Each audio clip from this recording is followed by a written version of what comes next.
क्या हुआ यार? मुझे कुछ आवाजें सुनाई दे रहे हैं भाई। चुपचाप सो जा।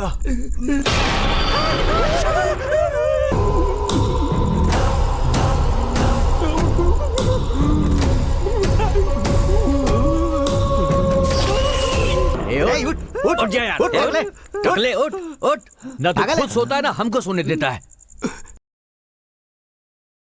मीरा भाईंदर में 25 से 30 एमबीओ शोरूम पर कार्रवाई की तैयारी, डिप्टी आरटीओ का सख्त संदेश। डिप्टी आरटीओ रोहित राव साहेब काटकर के अनुसार मीरा भाईंदर क्षेत्र में जल्द ही 25 से 30 MBO multi brand outlet showroom पर कार्रवाई की प्रक्रिया शुरू हो सकती है। अधिकारियों का कहना है कि सभी एमबीओ संचालकों के पास वैध ट्रेड सर्टिफिकेट होना अनिवार्य है। जिनके पास ये दस्तावेज नहीं है उन्हें तुरंत कंपनी से ट्रेड लाइसेंस प्राप्त कर अपने व्यवसाय को कानूनी रूप से नियमित करना होगा। अधिकारियों ने स्पष्ट किया है कि ये बिजनेस लीगल करें, नहीं तो कार्रवाई के लिए तैयार रहें। इसी बीच जिन लोगों की गाड़ियां एमबीओ शोरूम से जब्त की गई थीं, उनके मामलों में भी प्रगति हुई है। जानकारी के अनुसार उन अधिकृत डीलरों के खिलाफ भी प्रस्ताव तैयार कर ट्रांसपोर्ट कमिश्नर के पास भेज दिया गया है, जो कथित तौर पर इन एमबीओ शोरूम को वाहन सप्लाई कर रहे थे।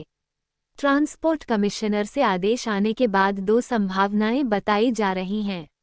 1. अधिकृत डीलरों का ट्रेड लाइसेंस रद्द किया जा सकता है, या 2. उन्हें कड़ी चेतावनी जारी की जा सकती है।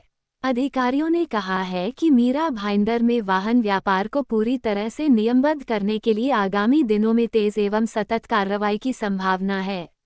आइए जानते हैं डेप्यूटी आरटीओ परिवहन अधिकारी रोहित राव साहेब काटकर ने क्या कहा। जो एमबीओज जो चल रहे हैं मल्टी ब्रांड आउटलेट्स का ये या एक दुकान में जो है बहुत सारी जो गाड़ियां अलग अलग कंपनीज की रखी जाती है, ये मीरा भाईंदर में काफी ज्यादा है। 30 to 36 एमबीओज अभी वहाँ वर्क कर रहे हैं सर। तो ये जानना चाहेंगे कब तक इन पर जो अंकुश लगाया जाएगा सर? मीरा भाईंदर परिसरात बेकायदेशीर पद्धतीनं एमबीओज किंवा सब डीलरच्या माध्यमातून वाहन विक्री होत असल्याबाबतचं निवेदन झुंजार केसरी तर्फे कार्यालयात प्राप्त झालेलं आहे। प्रामुख्यानं या सर्व प्रकारच्या गैरकायदेशीर म्हणजे शासनाचा ट्रेड सर्टिफिकेट म्हणजे व्यवसाय परवाना न घेता किंवा संबंधित कंपनीचा डीलरशिप न प्राप्त करता जे काही व्हेइकल विक्री होत असेल त्याच्यावर कार्यालयातर्फे डे टू डे मध्ये कारवाई केली जात असते। अजून सुद्धा ही जे काही प्रिसाइज लोकेशन मिळालेली आहे त्या पद्धतीने त्याच्यावर लवकरच कारवाई करण्यात येईल। संबंधित जे विक्रेते असतील त्यांनी एकतर ऑथराइज डीलरशिप मध्ये कन्वर्ट व्हावं, त्यांनी त्यासाठीचा आवश्यक शासन परवाना प्राप्त करून घ्यावा, त्यानंतर ते व्यवसाय करण्यासाठी फ्री आहेत। पण विदाऊट परवाना जर व्यवसाय करत असतील तर त्यांच्यावर लवकरच कारवाई केली जाईल। सर एक आपण असं पण हे येतोय की ऑथराइज डीलर्स जे गाडी पुरवत आहेत एमबीओजना, त्यामध्ये जो रायडर आहे जो गाडी घेऊन जातो तो काहीही करू शकतो, असं म्हणजे त्यामध्ये एक नॅशनल सिक्युरिटी थ्रेट पण दिसून येतोय सर। त्याच्यावर आपलं काय बोलणं?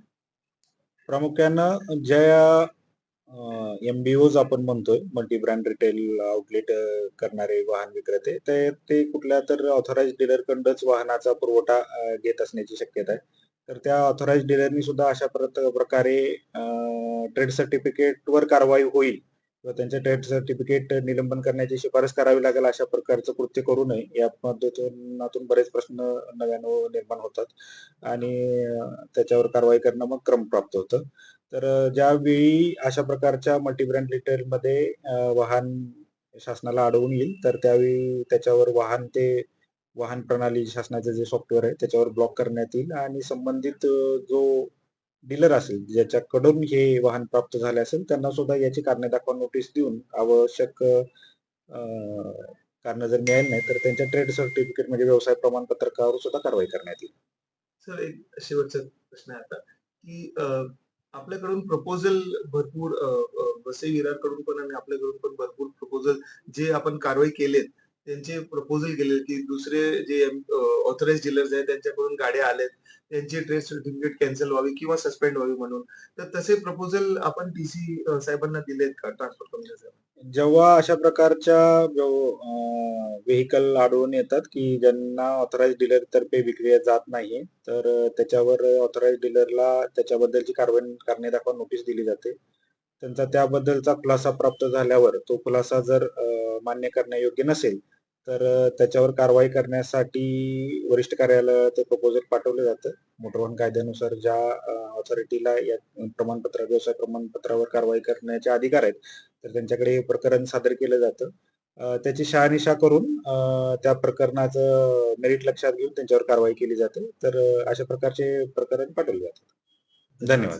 धन्यवाद. सतर्क पुलिस टाइम में बने रहने के लिए चैनल को लाइक करें, शेयर करें, सब्सक्राइब करें एंड कमेंट करें।